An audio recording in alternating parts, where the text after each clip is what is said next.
40. So that's where starting with the district is so critical. Once you get that team started, that adds to your vertical, and once you get that team started and functioning, that gives you the capacity to do the horizontal.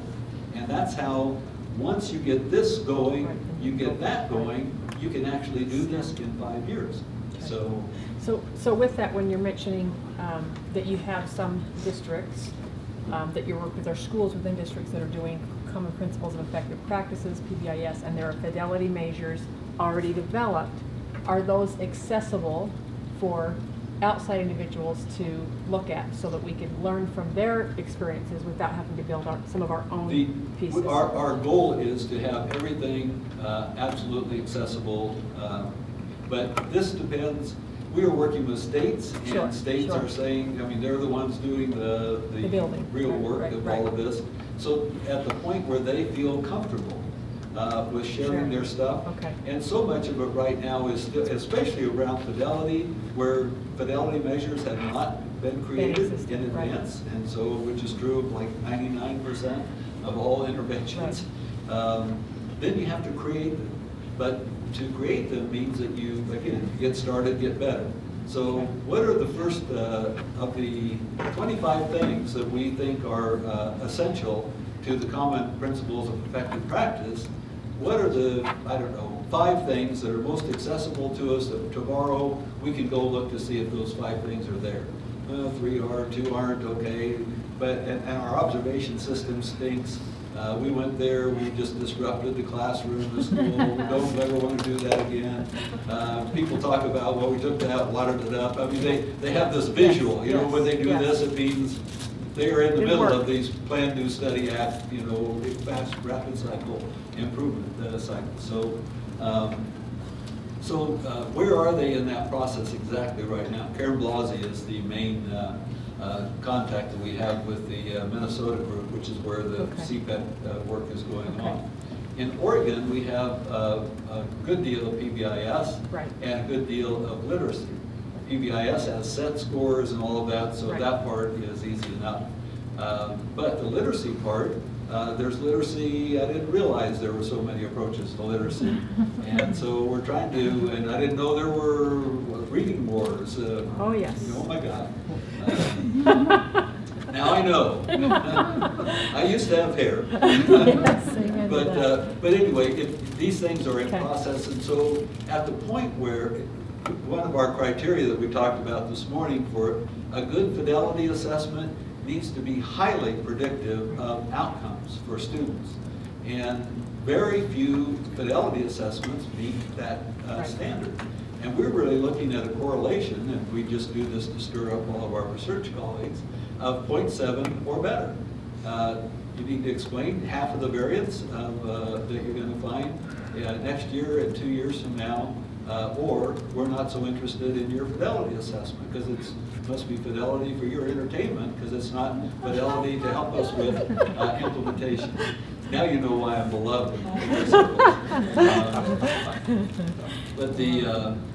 But so few evidence-based programs or any of the programs have a fidelity measure, and so we want to set a standard that says to be useful in implementation work, we need to bring the future into the present, and the fidelity assessment is our mechanism for that.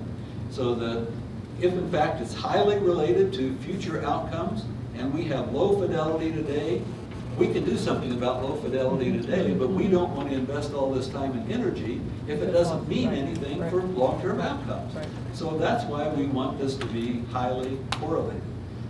And people have told us, well, if you insist on that, the number of the few evidence-based programs we have right now is going to be dwindled down to just a handful. And we say, okay, and what's your point? Because from an implementation point of view, this is what we need. You guys need to get your act together and do your research differently. We say in so many nice words. Since this district has already been mentioned once, can I give just a Utah example of the vertical and the horizontal things you're talking about? Ogden School District. Some of you may not know that the SIG grants were LEA grants. They had to be, the applications were written by the local districts. on behalf of the schools that they wanted to serve. And so last year, as part of cohort 1, Ogden had 3 schools. All of them are PBI schools, I believe. And they mentioned that in their plans. So when they do their plan, it's one of the goals, one of the components is PBIS. So this next cohort round, they've added 2 high schools. So now they have 5 schools. And their plan is to expand that. I mean, they're starting a few, they're adding a few. They're also participating with us in a University of Virginia, Darden School of Business, Curry School of Education process. Turnaround. The turnaround process. And so they are participating with us. They participated last year. They're going to participate again this year. Good. And we have we have 4 districts that are doing that process with us.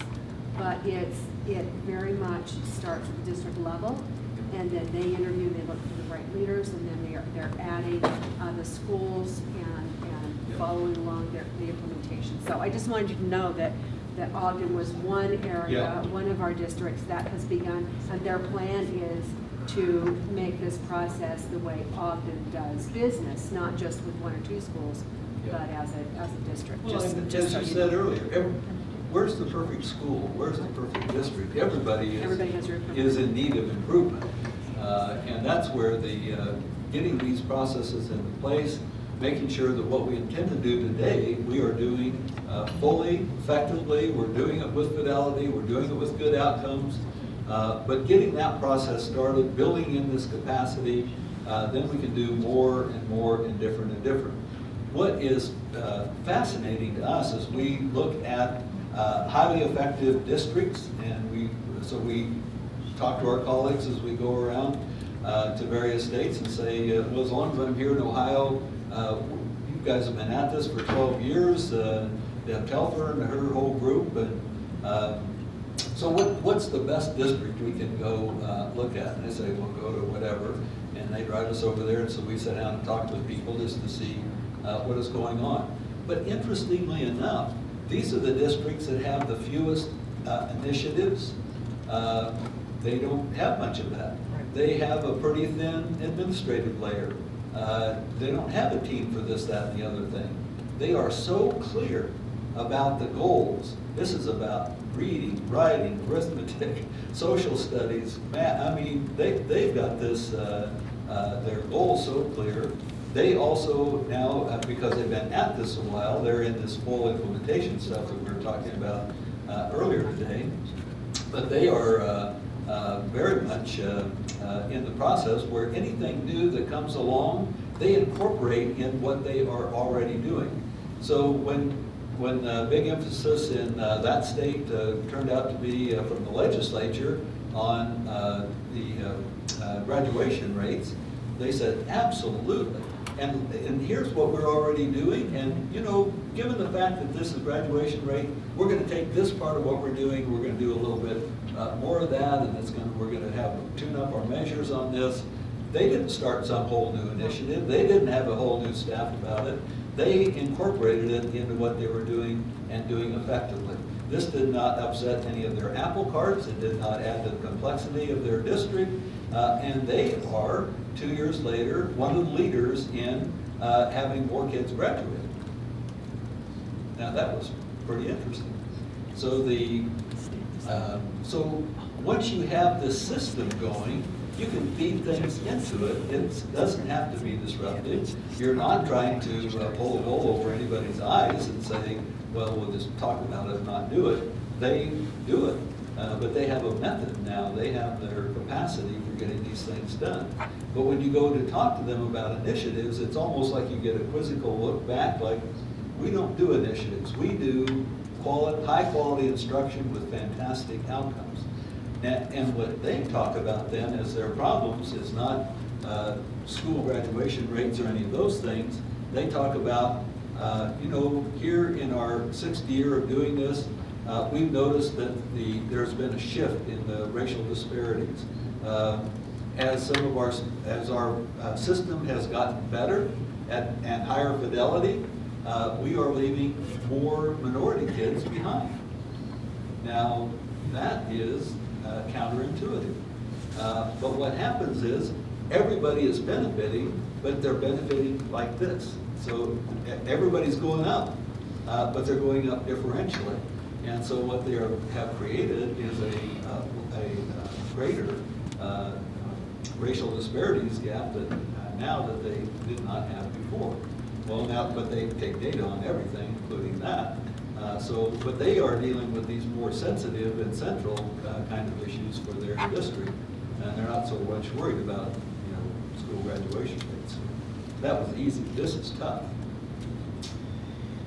I have a question about, you answered a couple questions that I had, but you mentioned you have to help a district prioritize. You said what's the first thing that you want to see done well? Doesn't mean it's the only thing, but what's the first thing? And we've been kind of talking about this as a state team. How do we help districts prioritize those things, because it is overwhelming when you take on a lot. So my first question is, once they set that priority, about how long are you seeing that it takes districts to see some of the outcomes that they're wanting? And then my hypothesis is, when they bring on a second thing, so they feel like they've done that to full scale or with fidelity, and they want to then bring on numeracy or something else, do they tend to see that some success more quickly because they have the infrastructure? We've hypothesized that that's probably the case. Once you have the implementation infrastructure, you work on a content area, the next area will come more quickly. So it's just kind of a time. How long does it take for that first one? Yep. You see the second one more quickly, and so on. Yep. If you can speak to that a little bit. And the priority setting is something that you do always during the exploration stage, and there's a whole series of questions and things we reviewed earlier about that. But what you want as a priority is something that they really want as a priority. So to come in and independently say, well, we think you need this, because this has to be something they say that we've been working 4 years now on our literacy outcomes. We have gotten nowhere with this. We are embarrassed about it. We keep getting dinged every time you guys show up. You tell us that you're still not there. 1 more year, you're going to be an improvement. But it's got to be something they want, because this has to be a strong enough motivation for them. They want it badly enough that when the times get tough, when you start doing this implementation work, things get a little rocky, it doesn't go too well in the beginning, that awkward stage we were talking about in initial implementation, it's got to be powerful enough motivation on their part that they persist. They're willing to get through this and get to the other side. If it's a namby-pamby kind of thing, it'd be nice, it's icing on the cake. As soon as you bump into all of the rocky shoals of change, they're going to be out of there in a heartbeat, and it's all over at that point, and all over probably for the next 10 years at that point. So this has to be something they really, really want. And so taking them through just some things you guys all do way better than the rest of us, but you know how to facilitate meetings and how to get people to prioritize and think about things. I mean, this is how you spend a heck of a lot of your lives. So, but that priority setting is a critical thing. And whatever it is, it could be anything in that district. That is then what the implementation team would help them accomplish. It then used that as the reason, as the motivation for finding the team members and for getting them started, getting more and more of their time throughout the course of the year to do more and more of this with your first 3 schools in your district. Again, thinking about the transformation zone, getting started, and then getting better as you go along. But this is where the capacity building starts. Then when you start branching out into your second set of schools in the district, maybe your third set of schools, that's time to bring in your next priority. And you're right. Once you have the capacity there, you've already gone through the difficulties of creating the team, getting their time freed up, getting them skilled to the point where they're pretty expert at doing implementation work with schools and creating the teams in schools and getting supports for teachers and building the data system so you get all of this to help guide decision making. So all of that is pretty well in hand. I mean, not that you're done with it, but you have it good enough to take you to the next thing. Now that, given all the capacity building has gone on, Now you can focus just on implementing the next intervention, the next innovation, the next priority item that they have on their list. And that can go much more quickly. How long does this first one take? It takes a while. So to have one, if you have dedicated resources, one of the things that we're finding in our child welfare work, because this is part of a large presidential initiative, they've dumped $100 million into this thing for a few states, they have the ability to actually fund the first implementation team just outright. So there's no question about that. We don't have to mess around with, pulling people's time from here, there, et cetera. And so that is going very quickly. I mean, we're going to have probably 5 or 6 implementation teams up and running in 1 year. So across these counties in California. And we will be seeing some outcomes for long-term foster care shortly thereafter in terms of getting kids out of long-term foster care and into more permanent situations. So, but here, it all depends on this startup part. It all depends on how quickly we can get an implementation team formed at a district level. And so if that could be done in a fairly speedy way, you too can have some discernible outcomes probably after 12, 18 months. And the second one shortly thereafter. Our friends in Norway who started they created a center about, 12 years ago now. In the beginning, they were doing some randomized control trials just to replicate work that had been done in the United States. Would that work in Norway? The answer was yes. They got very similar results. They then started into implementation work in about 2004. They had a pre-draft of the monograph because we had sent it to them for review before we actually published it. But from 2004, where they started with their first evidence-based program, and Norway, 6 million people, big long country, more reindeer in the north than there are people, but most people in the south, not many reindeer. But to do this first one took about 3 years before they had enough implementation teams to pretty much cover the entire country with their parent management training program. That was their first go-around. But the second one took only a year or so before they had that up and running, not in every one of these, but in quite a few. And now, here in 2012, so that's 8 years later, they are on their 12th evidence-based program, all with the same implementation teams, all in the same, so once the capacity is there, you can feed stuff in there, but each one, now I suppose there's a point at which a year and a half might be as quickly as you're going to actually get them up and running, because every one of the teams now becomes your focus. How can they learn this new thing? How can they help people do this with fidelity? So the content piece still does matter, but having the implementation there, that can, what do you want to implement? If you can describe it well, we can help you do it. So, but that's our best experience so far in terms of people actually using the implementation frameworks that we're talking about, doing a pretty good job of it. So. You Yes, talked sir. about multiple entry points. Are you also talking about elementary and or secondary? But yeah, it's, that districts have all of those folks, right? So all the schools in the district is the goal. And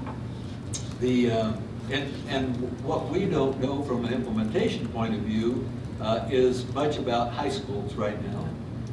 So the few districts, most districts are starting at the elementary.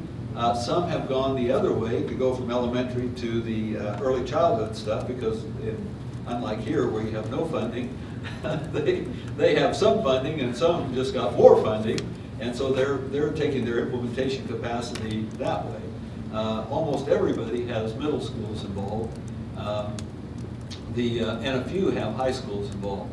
High schools, interestingly enough, when they started looking at implementation teams, some of the high schools are huge. I mean, 1,600, 2,000 students, I mean, Yeah. big. Yeah. It's a town, Yeah. I grew up in a town of 3,500 people, so I think our whole town was a high school. Yep. Well, we won't go there. So there, they were looking at an implementation team for the school with a lot of implementation team support built into departments. Because departments in high schools, I didn't know, are about as strongly siloed as other things. So rather than try to take on the silos initially, they were accommodating the silos by saying, well, here's the school team, and then so it's almost like a district and a school. They have the high school and the departments. Now, those are not far enough along to know what is going to come of that, but it's kind of like different content. I mean, your math department and English and social studies and what have you. So maybe there's a logic to it, but I don't know yet. But they certainly are part of the mix. Some of the specialized schools, School for Deaf, Blind, etc., also are part of what is being discussed. But there, we talk about adaptive challenges where, you have these wicked problems where people kind of come out of the woodwork and the problem grows. Just naming it, suddenly it's a bigger problem than when you started. But I did not realize what a debate there is going on in education about these highly specialized schools. Parents and others, alumni of these places, do not want them to go away. They do not want them to change. They do not want inclusion. They are against a whole lot of the stuff that everybody else is for. And we're not in the middle of any of that. I mean, we're not for or against any of those things, but we really stirred up a bit of a hornet's nest when we were talking about bringing them in. They said, no, thank you very much, but not.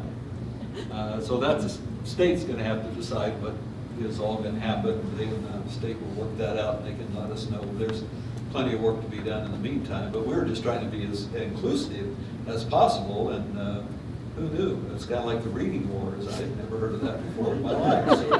There's also math wars too. Oh, thank you very much. Math wars. Give me something to look forward to. We have a range of 6 schools that is quite interesting in our state. We have a large comprehensive high school, middle-sized comprehensive high school, and a very small comprehensive high school, and 2 alternative high schools.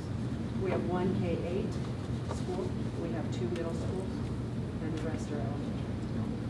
So it ranges the gamut from quite large to very small, and we're, the way you described the high school about being almost like a little district with departments. That's how the largest high school works. And they're being very successful, by the way. But they all have to come up with their own unique individual plans supported by their district. But this is where implementation, again, can be the bonding factor across these things. And once people get a taste of this and they see the reality of it, not just hear about it, then they want more. The fact that what is learned in the English department about implementation might be helpful to the implementation team in the math department. See, that's a neutral thing. They've never had an implementation war that I'm aware of. So they're not part of the silos that are there. So I think this can be kind of a bonding factor that goes across general education, special education, levels of education in terms of age and grade. And people start to see, well, we can do this, we can learn some things, and the new wrinkles that we learn can go into the knowledge pot, and we all get to draw from that. So the more we do, the more we can put in, the more we get back. And so we all get better and better and better. But none of this is possible unless there's a common approach. And so that's where the common frameworks, common language, common set of assessments of implementation and action, this is the stuff that is the saving grace. And so in some of these county departments, in Fresno County, California, for example, that's where I was yesterday, for education. But the week before, last month, we were there for child welfare, Fresno County. So here we are thinking, you know, Fresno County, maybe we were gonna have one of those places where there's a little synergy, and we can have implementation teams across different departments, and we talk about silos, that start talking to each other, and we have the first bits of interaction back and forth. So give me a year and I'll let you know how that goes. But if you have the language, then, I mean, it's how all big sciences have come. I mean, gravity isn't different in one state or the other. We have a common way of thinking about it, talking about it, measuring it. I mean, it's, and nobody's excused from it, you know, it's always there, so. So there's hope. We like hope. Okay. Yes, sir. This might be too microscopic of a question, but I like micro.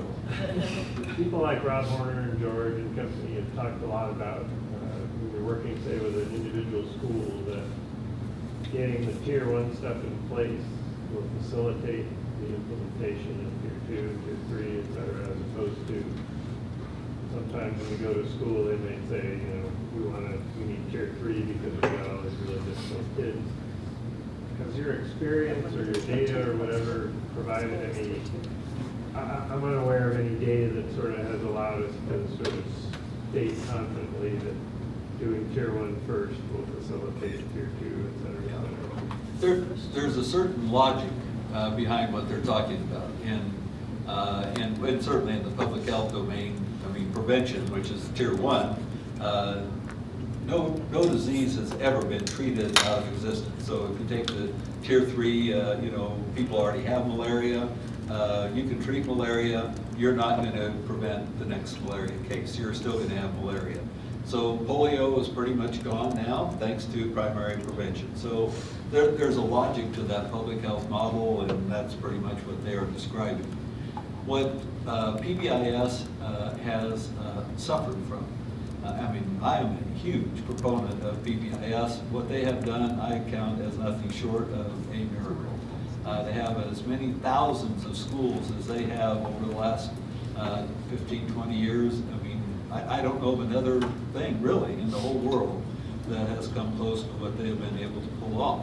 But they've all done this in a helping it happen fashion. So earlier we're talking about letting it happen, helping it happen, making it happen, are the 3 categories that some of our colleagues have come up with. Letting it happen is where researchers publish stuff, they hand it out, and you read it, figure out what to do, use it how you can. Helping it happen is where now there are websites, there's TA centers, there's training, there's without coaching necessarily, but you have nice, you know, colorful things you hand out, have meetings like this. This is all helping it happen. And that's where they, with their little tiny group, I mean, they're not much bigger than our Scaling Up Center, have pulled off this miracle. Yeah, but they've all done it in this helping it happen mode. For us, we are in the making it happen mode. I mean, we want implementation teams there. These are going to be skilled people, full-time work, and we want them plugged in as people who are there this morning at all levels. It's our NERN sign, our hip-hop sign, you know what I was saying, whatever it was. One lady this morning was even doing the moves, but I don't know what that is, but I'm out of touch with all of that. But here you're working at the practice level, at the organization, school organization level, the district level, the state level, and you're doing all this simultaneously. And so if you have active implementation, as we're talking about it here today, using the frameworks purposefully, people who are doing this work in the implementation teams are the people who will do all of these things that we're talking about. Now, it's thinkable to take on all 3 levels of the triangle simultaneously. So what is it we can be doing at the primary level? And absolutely, the more of that we can do, the more we can get Gen Ed to do what Gen Ed's supposed to do. We're gonna have way fewer kids that need special, I mean, you guys know that story better than I do. But there's no reason to think that we should be ignoring level 2 kids, level 3 kids, while we just work on level 1. But that's only possible when we have this active implementation work going on, which goes beyond their center and really falls into our lab in our center. And this is the capacity that we're trying to build in the state. In our own experience, taking on the most difficult cases teaches us so much about, okay, how did they get there? And as you're doing your work with them, what is the work? And how does this inform then what we might do at Tier 2? And what does that tell us about what we're trying to prevent in Tier 3? We don't want kids to go to Tier 3. So, but unless we understand Tier 3, we have a hard time kind of backing that up into Tiers 2 and 1, I think. So having this active implementation approach may allow for the very thing that you're talking about. But they are so thinly staffed and so dependent on the goodwill of everybody in every state and every school. Again, that's, to me, it's the miracle of the whole thing. But the logic is definitely on their side about Tier 1 first and getting that under control, preventing as much early as you can kids moving upstream. But I think there's also something to be learned from the other direction. So, but I don't know any data on any of that kind of stuff. We've looked at some of the public health literature, but that's where we just found that no one has ever treated a disease out of existence. So, well, okay, it's Tier 3 and Tier 2, you're just stuck with treatment there and hoping for the best and ameliorating pain or, you know, whatever it is, but you're not going to get rid of the problem. So, Tier 1 is good. We just need to make it to be all tiers. Be left with only Tier 1 kids, but that'll take a couple of years. In the meantime,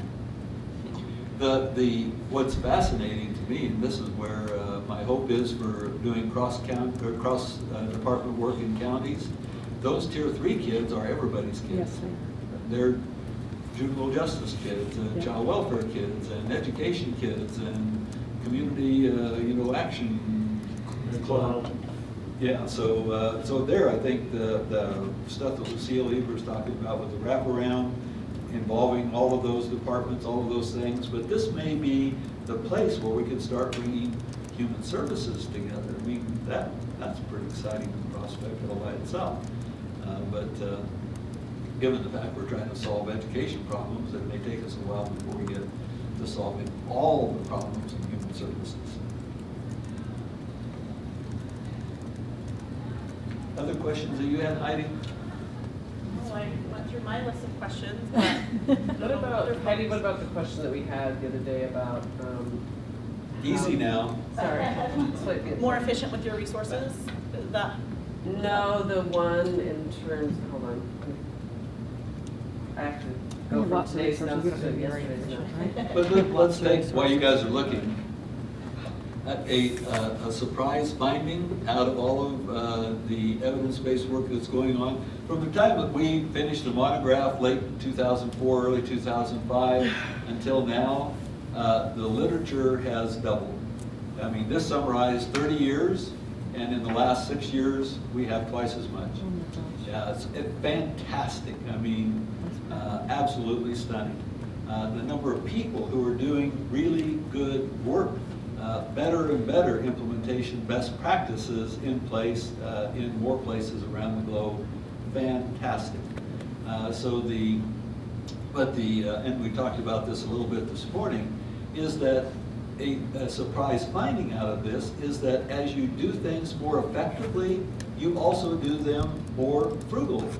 You save money by being more effective when you have implementation as the foundation for this. When you get rid of this uniqueness where every teacher does whatever, or every school does whatever, every district, I mean, that is just wasteful, and more wasteful on top of that. So bringing about some commonality. What is it that we are really going to do? How are we going to assure that it's effective? How are we going to do this? But that's where you start reducing all the teams and all the layers of things. That's when you're starting to produce higher levels of the outcomes that you hope to achieve. You have the fidelity assessment there to help feed this whole system in terms of, are we doing coaching well, are we doing training well, etc. So you have data systems built into this that help inform ongoing decision making, not at next year finding out, it's next week finding out how last week went.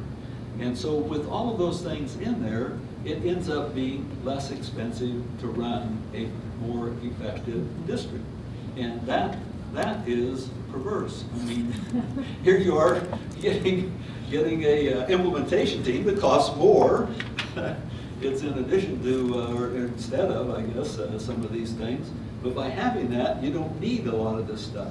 And it's kind of like the tier 1 thing. If we're really good at teaching literacy, then next semester, next year, for the lifetime of this kid, you don't need tutors. You don't need to pay for this, that, and the other thing. All the things that we use to shore up the system as it is, we don't know how many of those things will and can go away when we start doing this stuff with fidelity, with good outcomes, teacher to teacher to teacher. So, but there was an interesting and surprising finding. So, Did you find the but question? she found it. We were talking yesterday about asking Dean. I thought it was funny about who calls you doctor. I always say people call me doctor when they want something. Usually students. Well, but- see, there it is. They Yeah, want yeah, to exactly. Otherwise, and Not you, buddy. So we talked about the need to look at how Dean brings evidence-based professional development to the stages of implementing. Remember this? Yes. Keep talking about it though. So, It's like part of my question. stages of, Of implementation.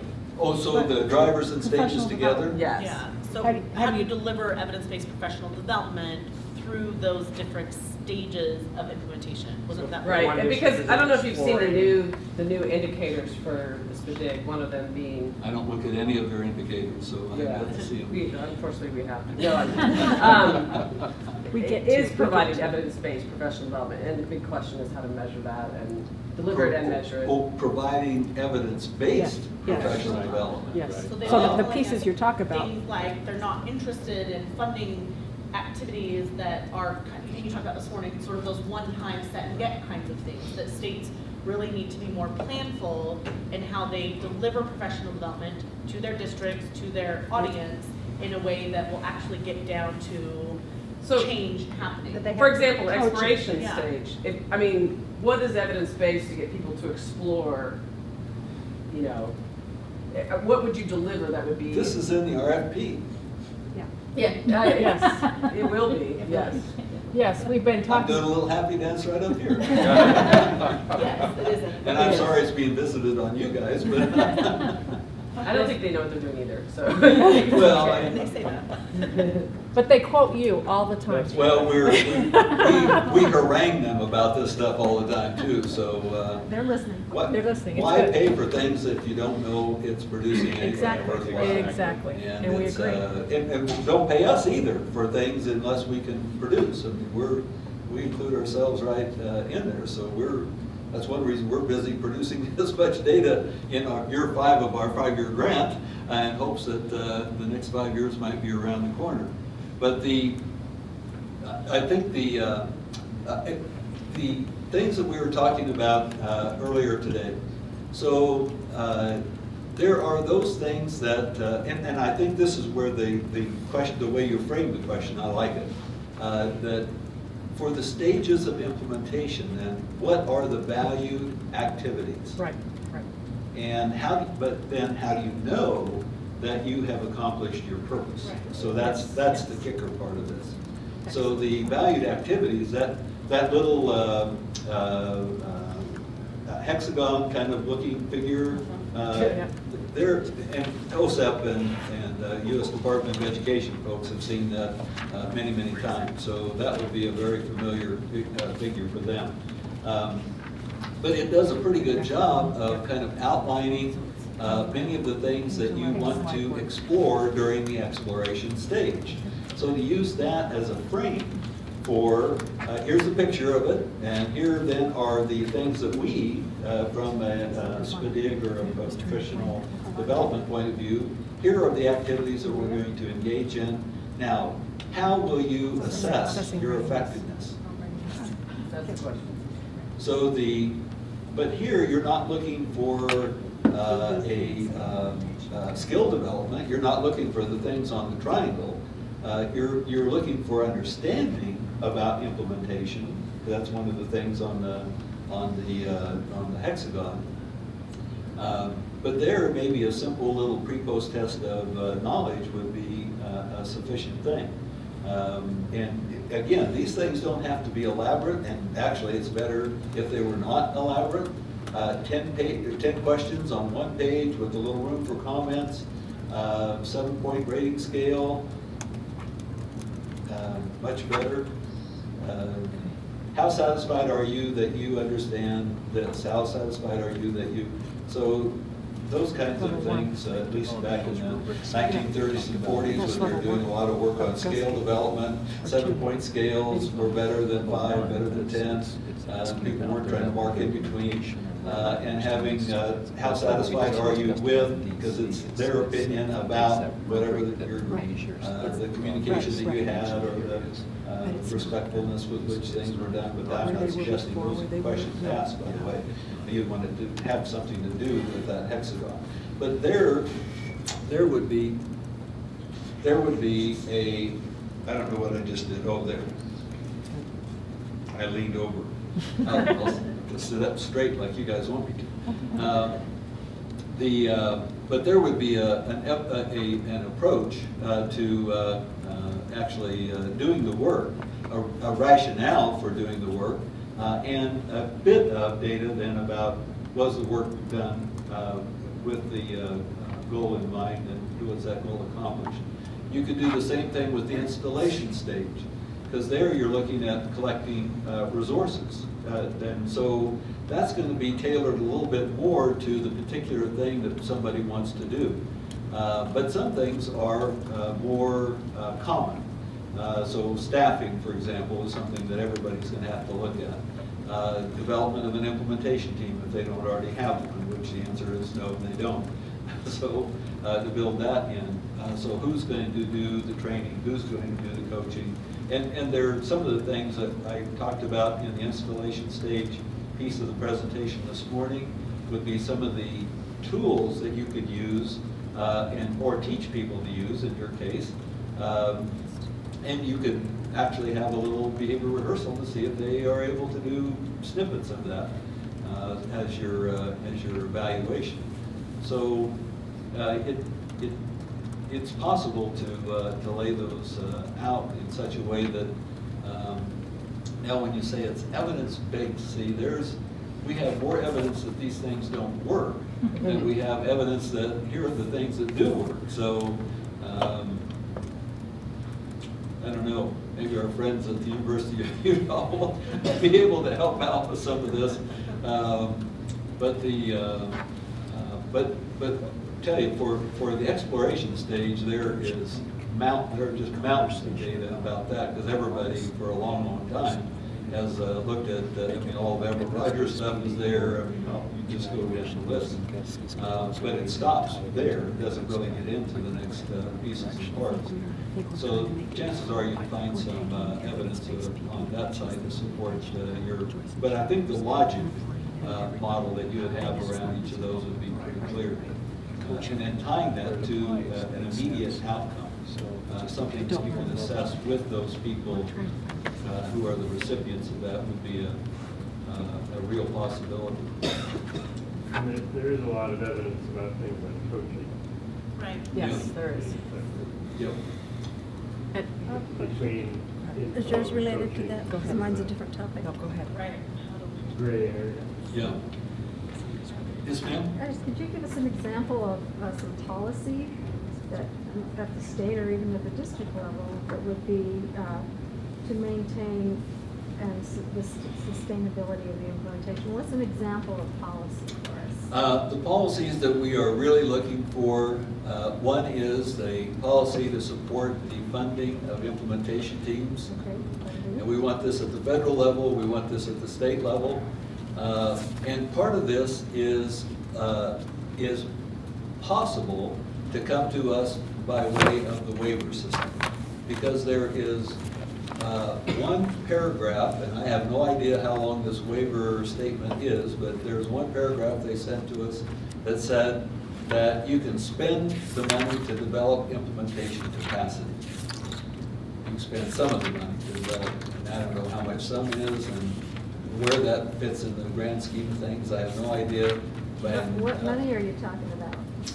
It's for whatever that waiver is. For the federal funding? The ESEA. Okay. Flexibility waiver, Sure, yes, that's okay. the one thing. So there is a policy change right there. Now, whether that is legal or not, people are debating. But in the meantime, to have policy though to support implementation capacity, these implementation teams, funding implementation teams, our rule of thumb, again, another number we made up, but people need to have a standard of some kind. For any legislation, any state, federal rules that are there to say, here's an initiative, here's an innovation that we want to support, here's $100 million for innovations, Arnie Duncan said, there needs to be a 15% set aside for implementation capacity support, implementation capacity building. And we made up to 15% based on some past experience, but is that the number or not? I have no idea. But it again, get started, get better. This would give us enough to get started in every state. And so so there's another policy that needs to be at the federal level and replicated again at the state level. A third thing that is on our policy list is what is scale worthy? And so scale worthy is something that Rob Porter came up with as a title, and I really like this because we have evidence-based programs, right? Everybody says, oh wow, and ooh and all, and we should, because it's wonderful that we've gotten intervention science to that part. But what's scale worthy? And so, and we have a draft policy, by the way, on this that we're trying to get adopted right now in Oregon, but then they blew up the Oregon education system, so kind of slowed things down. So they, but things like scope. Is this intervention of sufficient scope that if we did it in every school with every teacher with fidelity, that there's likely going to be a noticeable difference in student outcomes? Will kids really be more literate, or better behaved, or whatever the goals are? Some things that are in the literature and much admired from a randomized controlled trial, evidence-based practice point of view, we think more program. Well, there's a lot of stuff that says if you can say, appropriately, and there's lots of ways of teaching that, well, that's wonderful. But that's not scale worthy. That's not, you could have that in every classroom, and you would probably not have a big impact on literacy. Now, to have that be part of a program on literacy, absolutely. So the scope of these things is a part of it. And then the criteria that we laid out this morning that's in the handout in terms of having a fidelity measure and having some of these things built in. Then beyond the intervention itself, the scale worthy one says, and this intervention, this program, this sufficiently scoped intervention has been tried out at least 50 times in your state. So there are 50 schools right now that are making use of this. So that presumes then that there's some implementation support from somebody somehow, if not that real implementation team, to help get this going. But there has to be some experience then developed within the state that says, yes, in our state, we're doing this. There are sufficient grounds to believe that this will be effective here.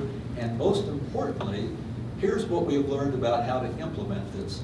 Here are the issues that we've run into at the school level, the district level, teacher level, state level. Here are the problems that we have bumped into that need to be resolved. It's not that they've been resolved. It's not like we have the policy practice to policy feedback loop, but they've identified what some of those issues are. So that's built into the scale-worthy criteria.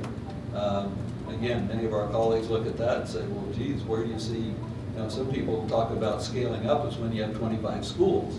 And you're saying you need 50 just to do a usability test. Well, okay. So anyway, those are the kind of criteria built into this, all very doable, and many states already meet many of those criteria anyway. I mean, you all probably have more than 50 schools doing PBIS. You probably already have more than 50 schools doing, dropout prevention. But it was fascinating in Oregon when we then got some of Rob's university students to take 2 or 3 of the popular evidence-based programs and start running it through these usability criteria.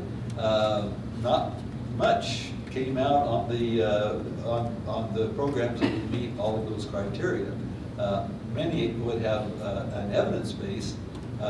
Some would have sufficient scope, but hardly any had been used often enough to know what the heck it would look like in that state. But it's incremental. If the state management team said, well, but we still value this, so we can fund an initiative here, short-term time, and get 50 of these and see what happens. The fascinating thing about that particular policy is when we first introduced this to the state management team, who was most in favor of this within a heartbeat was the superintendent of schools in each of the states. Because they said, oh, this would be such a relief, because when I'm out on the campaign trail and we have donors and we have these influential people, everybody has their favorite thing they want education to do, and now I can say, that's a great idea. And we have this set of scale-worthy criteria that we run everything through here in our state, and would it be okay with you if we put that into the mix and we can see if it matches up with that? So that's a way for them to say yes to their donors, yes to their whoever it is that's pushing this thing, and they need votes to get reelected, and at the same time have a process to vet this thing and say, good idea, but it's not the superintendent who's saying it's the process. So they were salivating on the table about that one. So because otherwise they're stuck.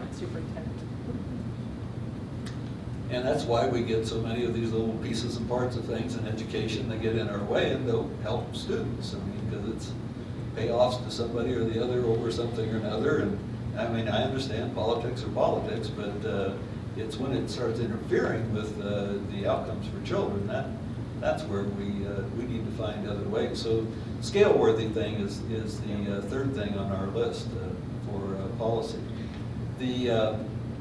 The other thing is having an annual, twice a year data review at the state management team level.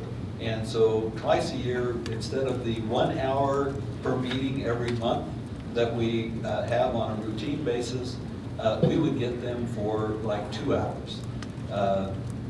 And we would really take them through some of the data, and they would, and again, geared around its decision support data system. So here are the data that we'd be presenting to them. Here are the wonderful things that have happened. Thank you very much. Here are some problems that we're running into. As a matter of fact, in the one example I gave of the one district that was collecting data, doing fantastic work, but found increasing disparity on racial lines. Well, who knew that was going to be a problem? But when we present the data then to have those kinds of issues that are problem-related, issue-related, that they need to know about. Some of those are going to be political hot potatoes, but they ought to know because we're going to be working on trying to solve those things. So that was the fourth thing on our policy list. Because if the data part is there, then that opens the door for just about anything else. Were those components in your handout this morning? They were not. Okay. But we'd be happy to send them to you, because now the scale-worthy criteria are still very much in draft form, but maybe on the website I'll have to look. But anyway, we will get them to you. Thanks. But the funding, it all starts really with the funding for those implementation teams, for building implementation capacity, because if we don't have that, then the rest of this is not going to go very far anyway. So it really has to be that thing first, and then we can worry about scale-worthy criteria and data sessions and so on. And then you can withdraw the money? Well, Because it can be parceled out a Yep. little bit at a time, but is it supposed to be sustained over time and forever?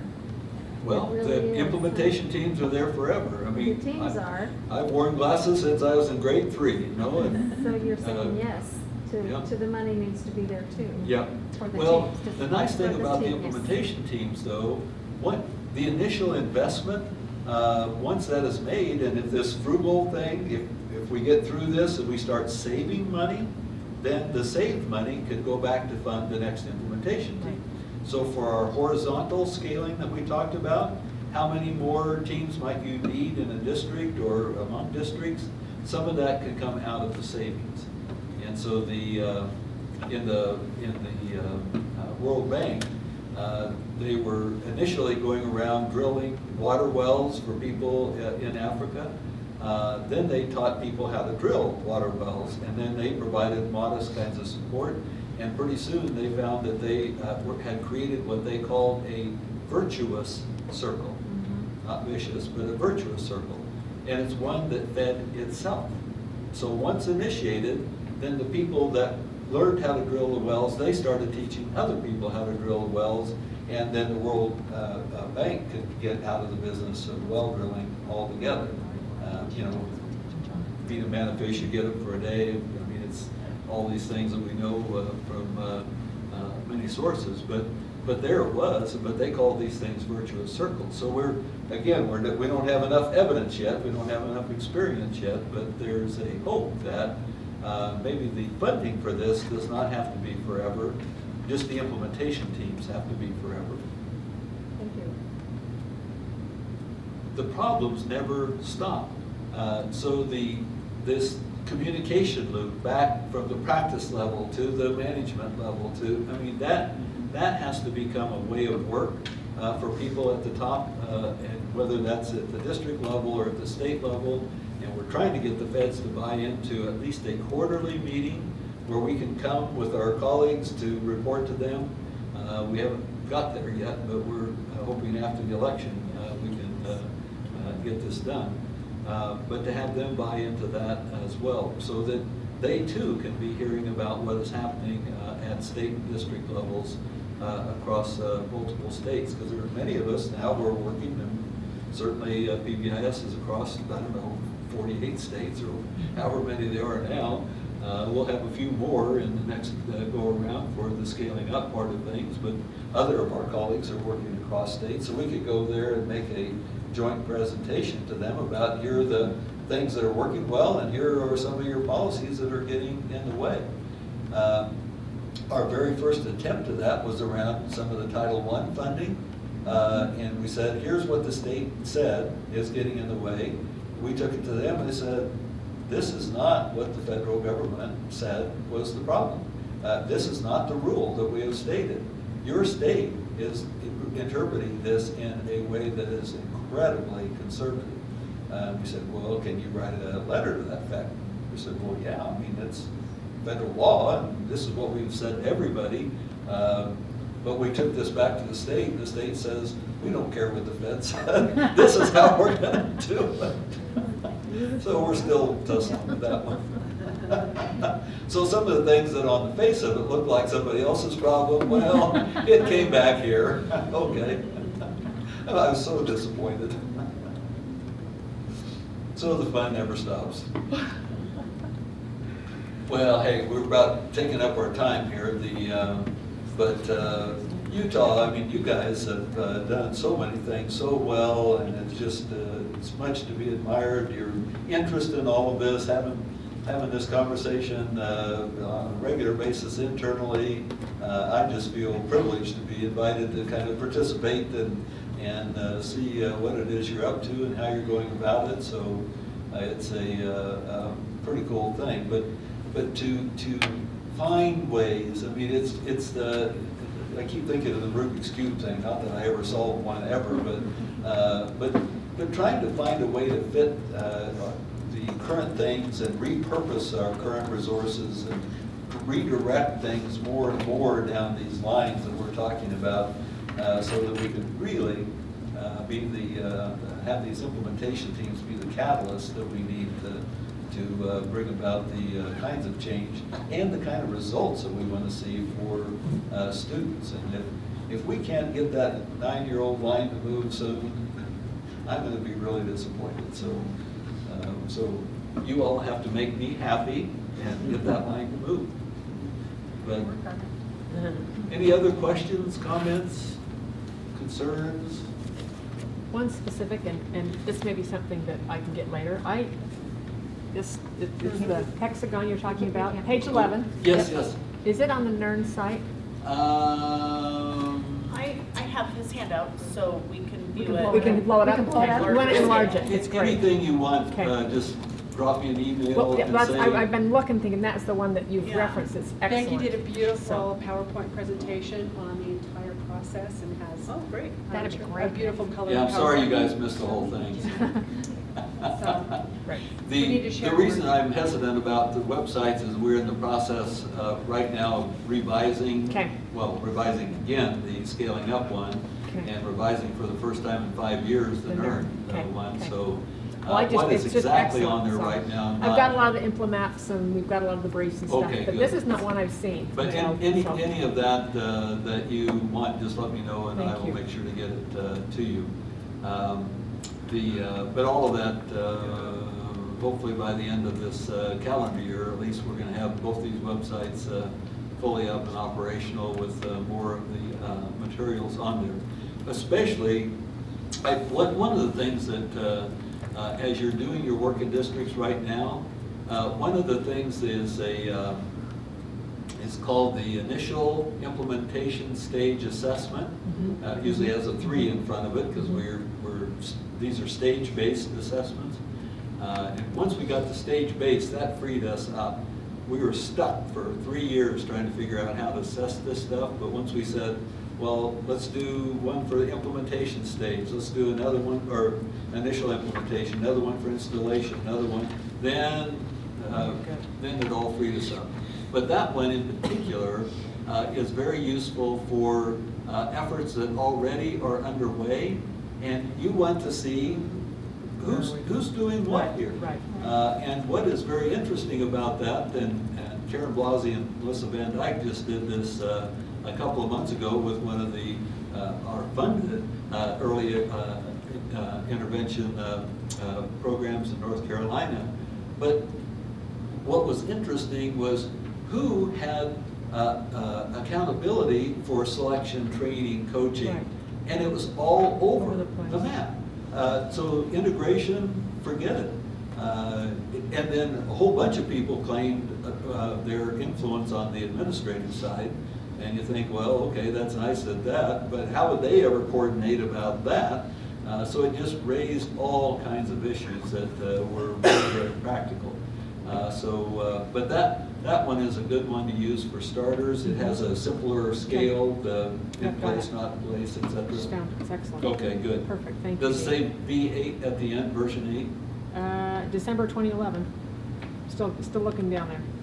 Yeah. It's Frank Porter Graham, Charlotte Institute, Yeah, yeah. University of Chapel Hill. You're getting close to, I think, unless it has the version 8, V8 at the Okay. end, it's not the most recent. Okay, well, I'll just- But it's it's close. Okay. We just tweaked a few things in Okay. there and added a few, with each of these, we tried to have examples of the outcomes of using Okay. the data.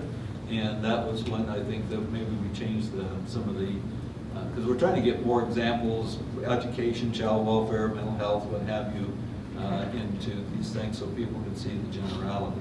Wonderful, thank you.